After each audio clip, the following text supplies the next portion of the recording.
Right everyone, Mini Tom here. It's the first mini show I'm going to in my own mini.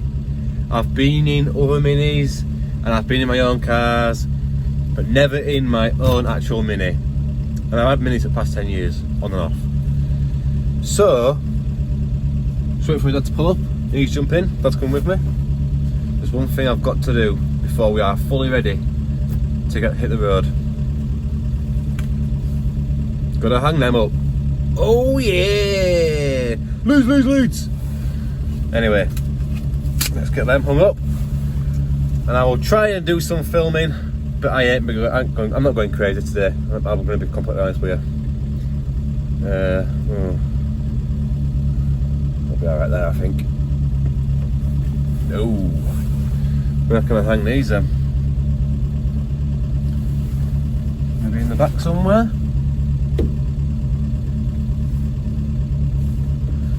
So yeah, see you there.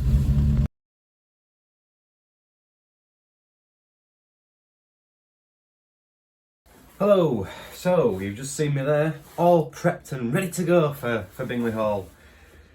Yeah, I didn't make it, but you knew that from the thumbnail anyway.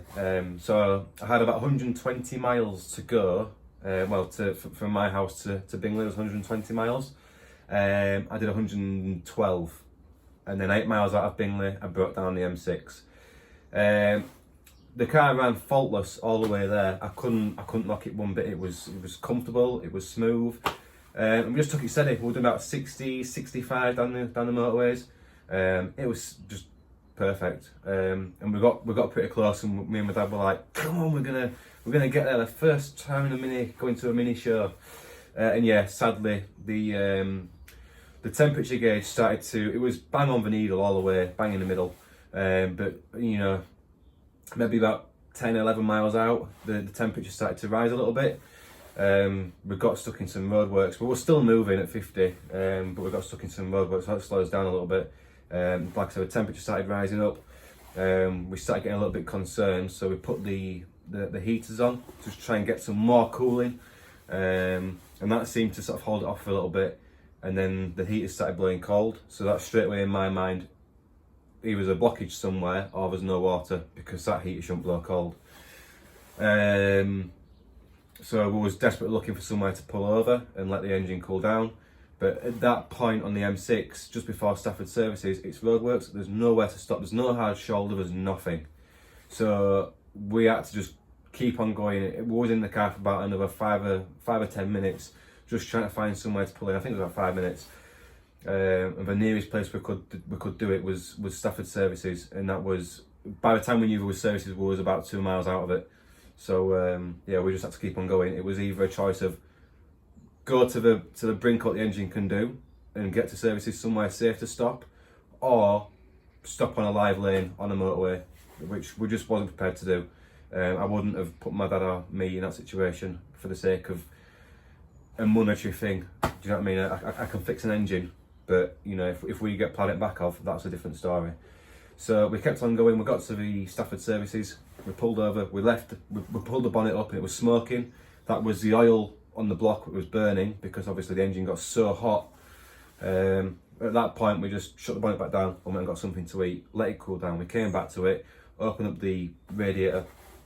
And there was no coolant in it whatsoever. Well, there might have been a little bit, but there was barely any coolant in it. So we topped it up with some coolant. The temperature had come back down, so we tried to start it. It did take a little bit of key turning to get it to go, but it did fire up. We left it running for a good few minutes. It seemed okay, it was idling fine, revving okay. We pulled out of the services, and on the slip road back onto the M6, I had a couple of coughs and bangs, and then it just completely went. So we were stuck on the exit slip road onto the M6, right at the end of the services. We had to wait I phoned the AA. They said they was going to come out. The guy drove past about an hour later and said, "I can't get you. You're in a free recovery zone. You've got to get recovered by highways, and they'll take you to a safe place, and then we'll have a look at you." So I had to wait for highways to come out, and they was in services anyway, but they had to wait for an officer to come out to say it was safe to do it. So in all, we was sat on the M6 for about an hour waiting for it to get sort of taken off the M6. We then went northbound to Stafford Services. We came off at junction 14, which is really disappointing because that's where we were supposed to be coming off at to go to the show. We was that close. So we came off at 14, went back up on the M6 to Stafford Services. The AA man, I described the fault to him, and he turned around and went, yeah, I would imagine your head gasket's gone. And that's what we were sort of thinking, to be fair. For the block to get that hot, burning the oil off of it, you've done some damage. And we knew that, but we thought we'd probably got away with it, but obviously we didn't. So I got towed home. We got home about 4:30. Didn't actually make it to the show, which was disappointing. Didn't get to see anybody. Didn't get to see anyone that watched my videos or the guys themselves that do the videos. So that was a bit disappointing. But we got home safe, and that was the main thing. So this video is going to come out before the door update ones. I will give you a little sneak peek of the door. It is finished. It's painted. I wouldn't say it's finished. But yeah, I'll give you a sneak peek of that, and then videos will be to come. There's another 2 videos to come out of the doors. But for the time being, I'm going to have to concentrate on getting this back up and running. So we'll do a bit of fault finding in this video. Let's get to it.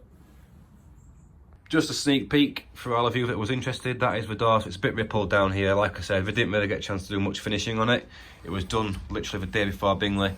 But yeah, nice shut lines all the way around. I did nick that down there as well. I'm gutted at that. That was lovely before, and I've nicked it with the grinder, so I'm gonna have to sort that out. But there we go. So that's the door. Onto the engine. So as I say, this was absolute carnage when I opened the bonnet. All the oil had just completely just burnt and melted.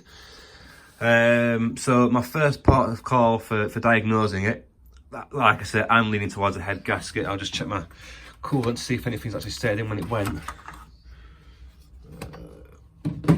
Yeah, there's still some in there, so that for me rules out a water leak.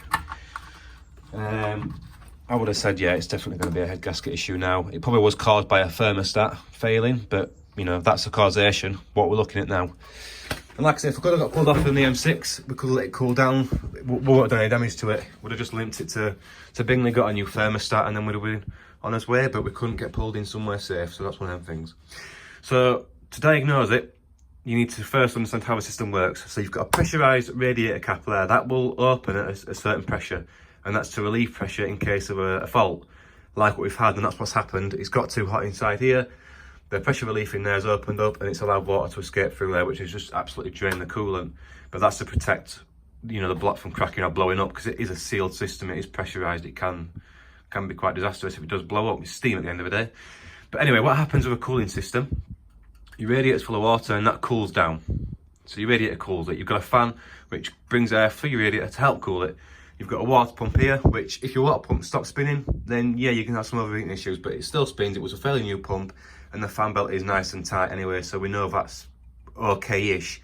There could be some damage internally to the impeller blades, but we're not going to know that until we check anything else. So you've got your pump, which drives your water around your engine. Now, you can have a blockage somewhere, so that could restrict the flow, which could lead to things getting too hot inside. So that could be an issue.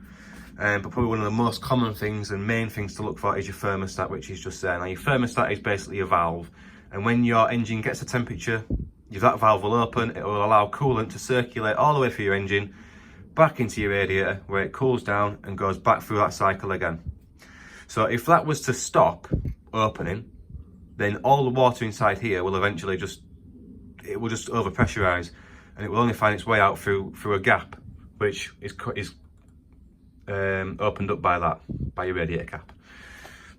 So the reason that could close, your thermostat could obviously fail. Now, thermostats open by temperature. They push against a spring, and that opens up the valve. Now, if the thermostat was to break, the spring will force close your thermostat, which can, like I say, create its overheating issue. It has got a little bypass built into a thermostat. It's got a little hole so water can still get out. But yeah, I don't think in this case it was quite enough. We'd been running the car for 2 hours. It was nicely at temperature, and yeah, it had just boiled it. So that's what I'm looking at first. So that could have been faulty, which caused the overheating issue initially. But because it was a prolonged running of the overheating, it's probably caused damage to the head gasket. So what I'm going to do, before we look at that in too much detail, I'm going to put a quick compression test across all cylinders to find out exactly why the engine's not starting. So obviously for engine to start you need fuel, you need air, and you need a source of ignition. So ignition, we'll check that. Obviously we've got air and fuel, we know that's fine. Should be no damage up there. But also you need compression. No compression is no start. So I'm going to whip these plugs out. I'm going to check them for spark first, because we never know, we could have cooked something down here. The engine did get that hot. These do not like heat, nor do some of the components inside the distributor. So we'll check we've got a spark. If we've got a spark, we can pretty much rule out ignition, fuel and air, which will only leave compression, in my eyes anyway. So we'll check spark and then we'll check compression. Alright, so you've got cylinders 1, 2, 3 and 4. You can put some cable ties and some tape around these, but if you know what firing order they go in, you should be okay. A nice little tip is just to lay them out sort of next to each other so you don't really get too mixed up, or you can take pictures. But we'll just lay them next to each other, we're not going to be doing anything drastic. Spark plug shouldn't be that tight, but just a little crack off. Need that bit back in. That bit goes inside your socket and that protects your spark plug. That's why I use a spark plug socket. Should protect you from cracking anything or damaging your spark plugs. Sometimes they fall out. So the actual spark plugs have changed a little bit of colour from all the heat that we generated. So now they're out, what I'll do is, just to speed things up, I'll just whiz them out with my impactor. So you could do this with just taking one spark plug out and checking a spark on it. Just have a look at them as well. It looks like it's running a little bit rich. I don't know if it'll focus. But not too bad. So as I say, you can do it by checking spark on just one spark plug if you wanted to. But as I'm going to do a compression test anyway, you want to take all your plugs out so you get the most amount of compression you can, obviously. You want your cylinders to be, you want your pistons to be moving up and down as fast as they can while you're on your starter motor. Plus it puts less strain on your motor and on your battery. So they're all out. So all you do, take one HT lead,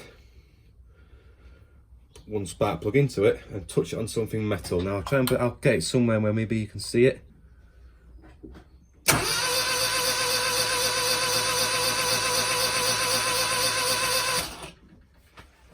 Alright, so I don't know if you saw anything, but I didn't see a spark. So we could be looking at an ignition fault. My next thing to do quickly, while I've got them all out, is just do a quick compression test and just check the health, because there's no point in progressing if we know that we've cooked it. So this is a compression tester. Fairly cheap, you can get them for about 15 quid. They come with adapters, various different types out there. If you've got a Mini, well worth having a compression tester.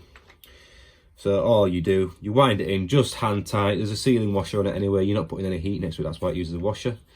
So hand tight into your spark plug holes, and then you spin your engine over until you see no more compression rising. If you get compression, you need to really look at what number that is and write them down and go across all cylinders. You also want to really be doing this with a wide open throttle. So foot fully on the accelerator, all spark plugs out to give you the best chances. Right, so wide open throttle, spin it over a few times and just watch the gauge, see when it stops moving, that's when you want to stop.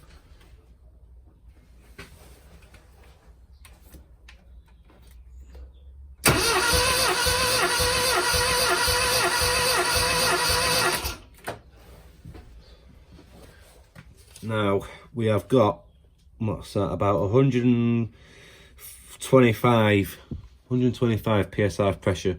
We're almost in the green, so it is a little bit down on cylinder number 2. I'm not quite sure what the readings exactly should be, but we have got some compression, so we know it should be starting. And what I like to do is I just like to leave it in for a little bit and just see if it falls, because you can get a little bit of a leak. So we'll write it down 120, 10, 20, 30, 40, so we've got about 125, yeah. So cylinder 2, 125 psi, and you just let the same down all of them. Obviously, just release some pressure out of there, you can keep moving down them. Do that for all 4, and then we'll see where we're at. Right, so we've got compression. That number 3 is a little bit out of sync, but we have got compression, so it should start, and that will determine, obviously we've got a decent sealing on the head gasket. Not to say that when it does start running again it doesn't actually go, but it leaves me more now. Obviously we've got no spark, we need to investigate why we've got no spark, and like I say, it could be we've cooked something. Now, I've got a spare coil, and that is probably the easiest thing to change, as well as a spark plug. So I'm going to get another spark plug that I'm pretty sure should work, and just check that spark plug first and make sure it's not the spark plugs.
Okay, so still no spark.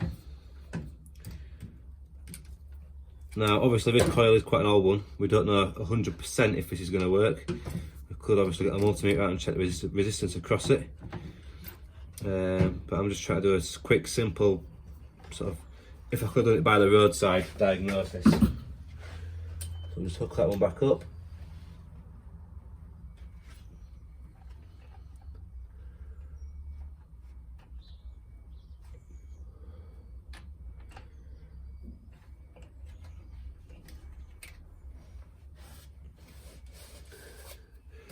The next thing we want to be looking for is the distributor, and see what that's looking like. Make sure none of the leads have popped off or anything.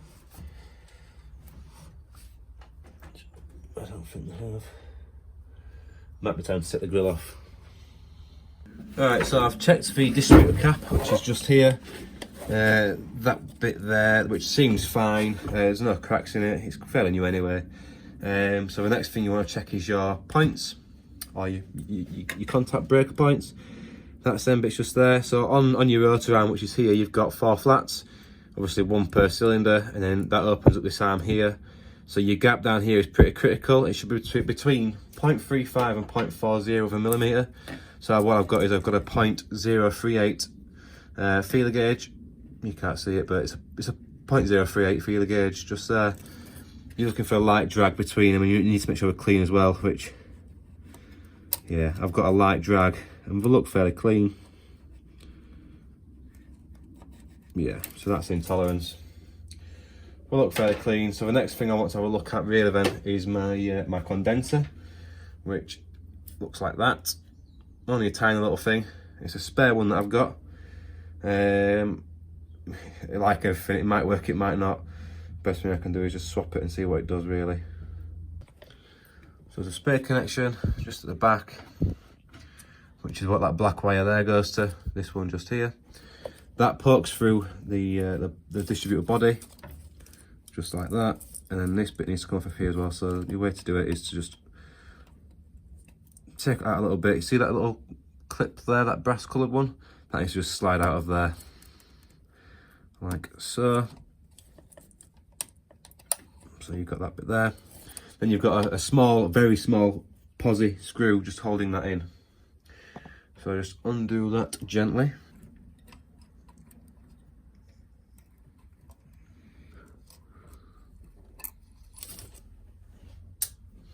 And then all you do is just pop that little bung out through your distributor body.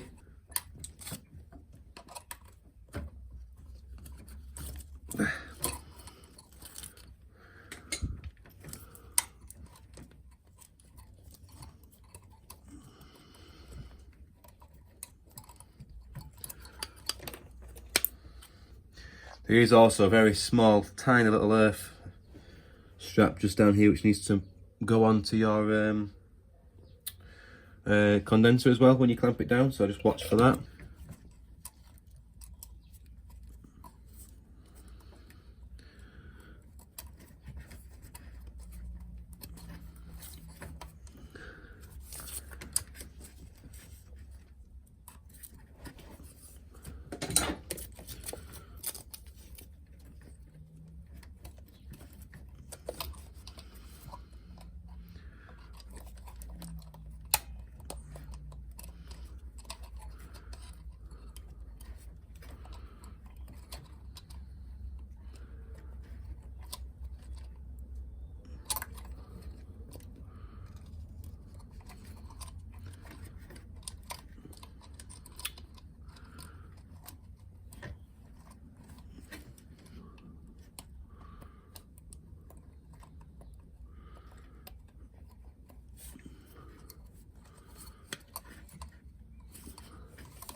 Right, so that's in. Rotor arm will only go on one way. Pop that back on, make sure it's on firmly.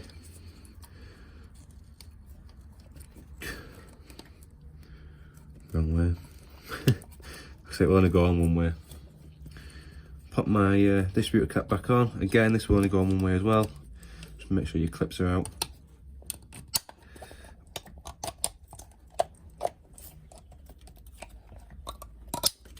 That's that one. That one. So then all you've got to do is connect that plug back up at the back for your condenser.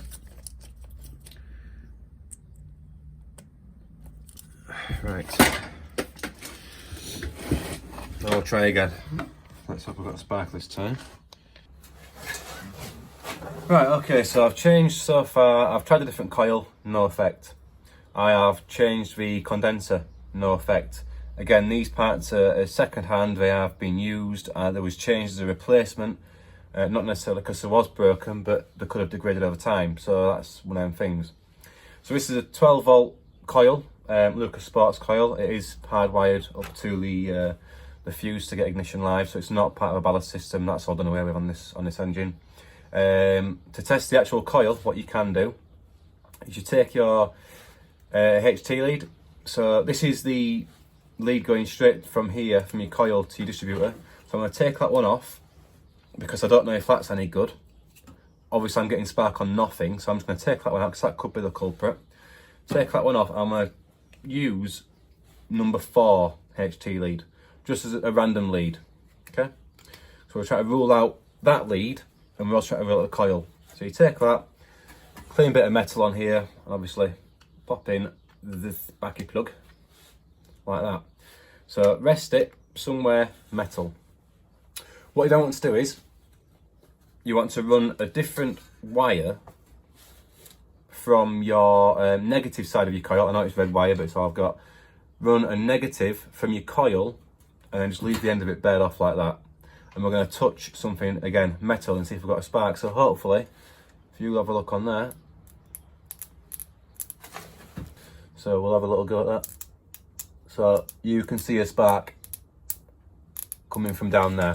So we know the coil's okay, and we know this lead's okay. And we know that spark plug's okay. So that's tested that. So the next things we need to have a look at is we'll have a look at the lead going, like I said, this lead going to a distributor. I'll have a look at that.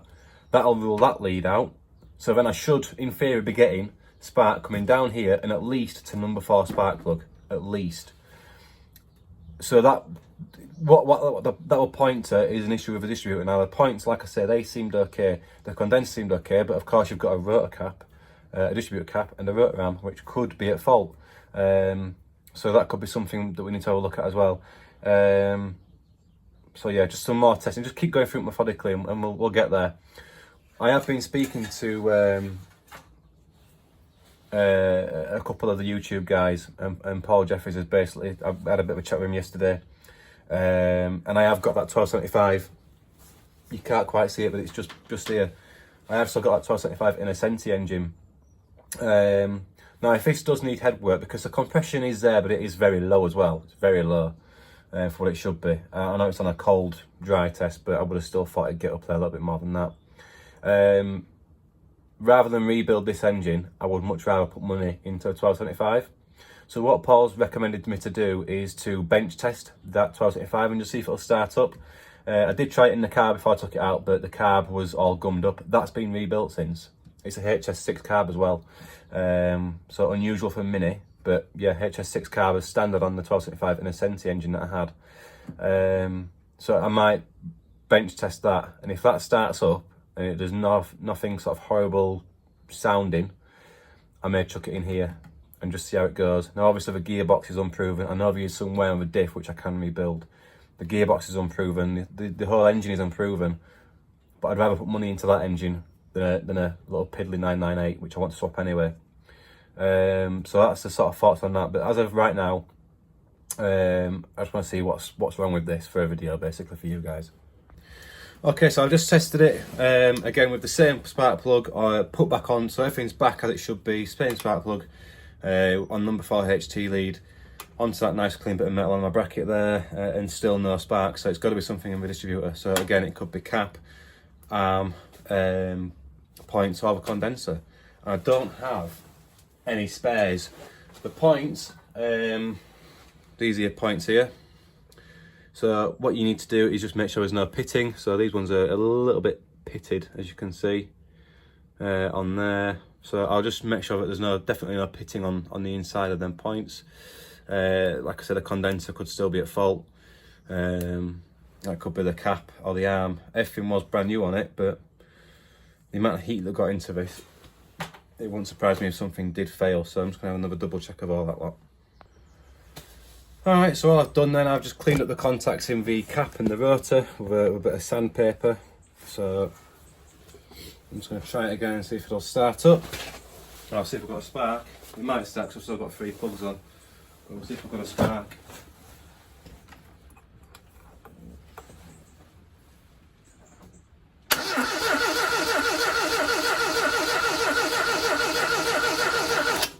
No, nothing. So what's happening is when I'm moving my my points across, I am getting a spark on there. So it says to me that it's got to be the condenser, the rotor arm, or the cap. And like I say, I'm pretty sure I don't have any more spares of them. I don't know. I need parts.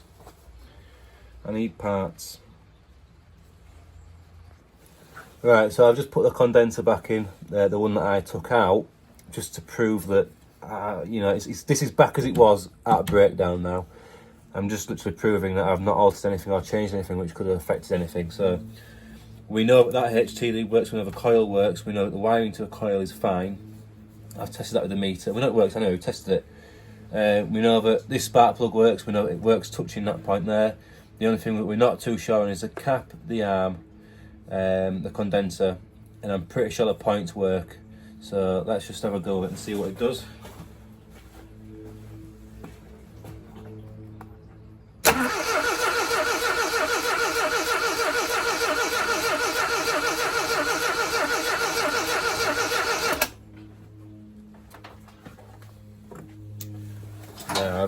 There's nothing there, so it's got to be a cap and arm or the condenser. It has to be. So where does that leave us? Well, we know that parts of the ignition system work, other parts don't. There's something faulting in there to make me not get a spark at that spark plug. We know that. I hope you've found some use from going through that sort of systematically.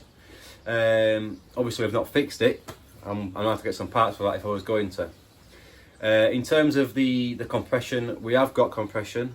It is on obviously a cold test, dry, so normally you can put a bit of oil down the bars and you can alter the results that way, and you can lift the float up and things like that. But I can't warm the engine up. I'm not lifting the float up to get max compression. I'm not looking for max compression, I'm looking for some compression. We do have some compression, but I should be getting more than what I'm actually seeing, which is 125 psi. And you're supposed to have sort of plus or minus 10%. Now 125 to 150 150 is too high for them to be on that. The rest of them are actually fine, they're intolerant to each other, but that 150 is a bit weird. Am I thinking that it should all be 150 and the rest of them have all dropped down? Possibly. But either way, I don't want to, you know, drive this car knowing that it's overheated massively at some point and it could be a head gasket waiting to happen. So that if I was to use this engine, that would be something I'd definitely be doing, is doing a head gasket. In terms of the actual fault as to why this all started in the first place, I'm still leaning towards a thermostat. What I might do actually before I end this video is just go and get a jug of boiled water and dip that thermostat in it and see what it does. It should open up. If it doesn't, then that's obviously the cause of it. If it does open up, then something else is awry. We could have a leak under pressure, or we could have a water pump that's knackered. Now, I don't think the pump is knackered, but you know, you've got to cross all bases.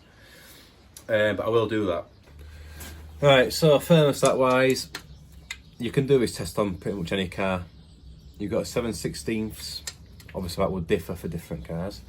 You've got 3 7/16. Now these can be really tight and they can snap, so just take it steady. If it does start to be an issue, get some WD-40 onto it, or even better, some heat, and just be patient. Try not to snap these because these go right into the stud and it will be a case of drilling out and retapping.